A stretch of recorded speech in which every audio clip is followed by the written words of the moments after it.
Olá, eu me chamo Thaisa Maria, sou estudante de pedagogia na Fatim. O meu grupo é composto pela aluna Elisaete Maria e Larissa Elizabeth. O tema do nosso grupo é Antiguidade Oriental, Educação Tradicionalista. Então, o que é que vem a ser Antiguidade Oriental? Antiguidade Oriental é o termo utilizado para identificar ali as primeiras civilizações que surgiram ali na Idade Antiga no Oriente, em especial no norte da África e no Oriente Médio. A Antiguidade Oriental é um período da história entre o quarto milênio antes de Cristo e o primeiro milênio antes de Cristo. São sociedades que se desenvolveram na região chamada Crescente Fértil, banhadas pelos rios Tigre, Eufrates, Jordão e Nilo. Então, por que o nome dessa região se chama Crescente Fértil? Por ser banhadas por rios, né, o que torna a terra fértil, e porque no mapa a sua localização geográfica tem um formato de uma lua crescente. Então, os principais povos que fazem parte da Antiguidade Oriental são os hebreus, os mesopotâmicos, os fenícios, os egípcios e os persas. Algumas características dessas civilizações do Oriente é que o poder se concentrava na mão do rei. Então, tem ali um modelo de produção, um modo de produção que é chamado de produção asiático, onde havia ali uma servidão coletiva. Então, tinha que se pagar impostos ao Estado para poder usufruir daquela terra. Uma das características desses povos da Antiguidade Oriental é que eram povos politeístas, ou seja, acreditavam na existência de vários deuses, exceto os hebreus. Os hebreus foi o primeiro povo que declarou monoteísmo, ou seja, crença em um único Deus. Então havia ali sempre conflitos entre aqueles povos. Pelo fato da terra ser fértil, quem estava dentro não queria sair e não deixava que quem estava fora entrasse também. Então, são povos conhecidos por sempre estarem guerreando, justamente porque não queriam perder essa terra tão fértil. Olá, boa tarde, bom dia, boa noite. Meu nome é Larissa Elizabeth Vieira da Silva, eu sou aluna do terceiro período de Pedagogia na Fatim. E eu vim falar para vocês um pouco sobre o surgimento da escrita. A escrita tem sua origem desde a pré-história. Ela foi desenvolvida através de desenhos que eram feitos nas paredes das cavernas e que os homens usavam para se dialogar uns com os outros. E esses desenhos que eram feitos eram chamados de pinturas rupestres.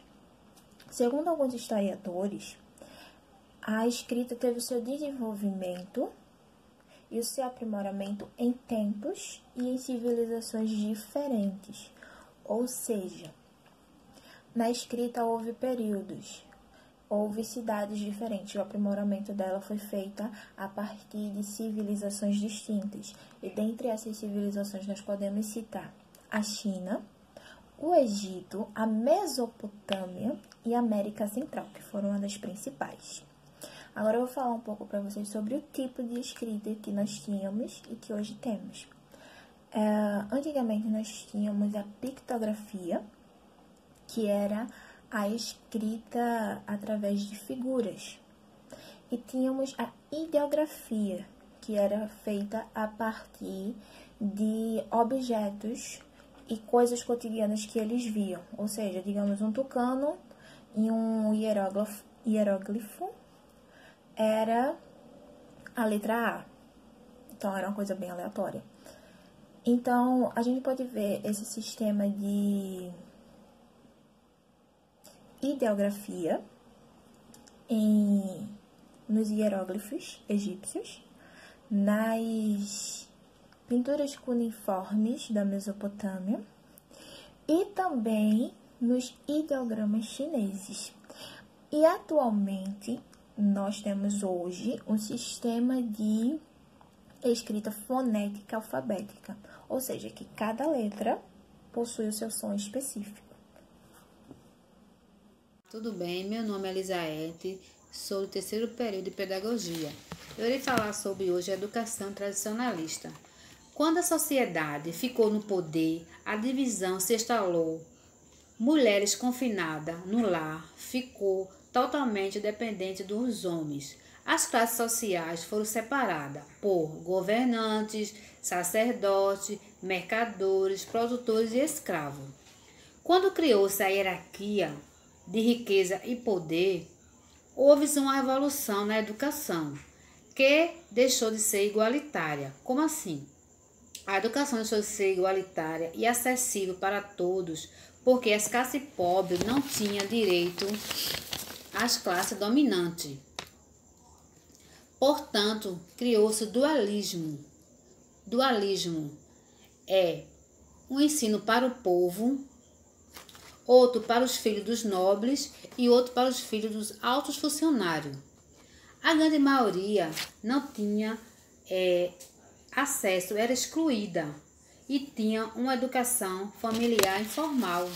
Ele não tinha aquela educação das classes dominantes. Nas civilizações orientais não havia uma educação pedagógica. As orientações eram feitas por livros. Os pais dar aquela educação aos filhos, aos familiares, pelos livros sagrados, que oferecia regras, ideias religiosas e morais para aquele povo. Então, agora eu vim falar para vocês sobre a educação no Egito. Foi há mais de 4 milênios antes de Cristo que se deu início a uma das maiores civilizações orientais, o Egito. O sistema de aprendizagem era feito através de transcrições de livros e hinos sagrados. E as escolas funcionavam dentro de templos. E quem frequentava essas escolas era um pouco mais de 20 alunos, porque, como alguns sabem, a escrita não era abrangente para todo o povoado. Então, junto com a escrita, também era ensinado geometria, zoologia, botânica, geografia, dentre outras coisas. E a escrita egípcia antes eram feitas em pedras, que eles tinham que colocar no fogo para selar aquela escrita para que não pudessem perder. E com o passar do tempo, eles passaram de escrever em pedras para escreverem na folha do papiro, que era uma planta que não era comestível, não servia para nada até eles descobrirem que servia para escrever. Então foi daí que surgiu o primeiro papel do mundo, foi a folha do papiro. E a escrita, ela não era liberada para todo o povoado. Então só quem tinha acesso a esses hieróglifos e a educação, a leitura e a escrita eram os sacerdotes da época, que eram, digamos, aquelas pessoas que trabalhavam no reino. Então, essas pessoas eram que tinham acesso a essa educação. Mas, com o passar do tempo, veio evoluindo. E hoje, o Egito tem um sistema educacional aberto para todos. Então, é isso. Olá, meu nome é Elisaete. Eu irei falar um pouco sobre a Mesopotâmia. O que significa Mesopotâmia? É uma palavra grega que significa terra entre os rios Tigres e Eufrates. Eu irei falar um pouco também sobre o sistema educativo da Mesopotâmia. Compreendia unicamente no intelecto e o físico. A educação de um jovem de ambos os sexos e das classes mais elevadas que tinha o treinamento com os escribas. Naquela época, o primeiro sistema que eles usavam era a escrita cuneiforme.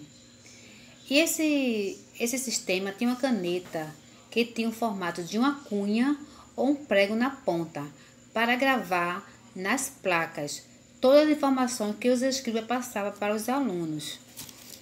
E o interessante é que tinha 2.000 sinais para ser decifrada. Era uma disciplina muito difícil. Essa escrita era utilizada para fazer registros de terras, cálculos, assessoria ao rei, acerto no calendário, bens, transações e administrações.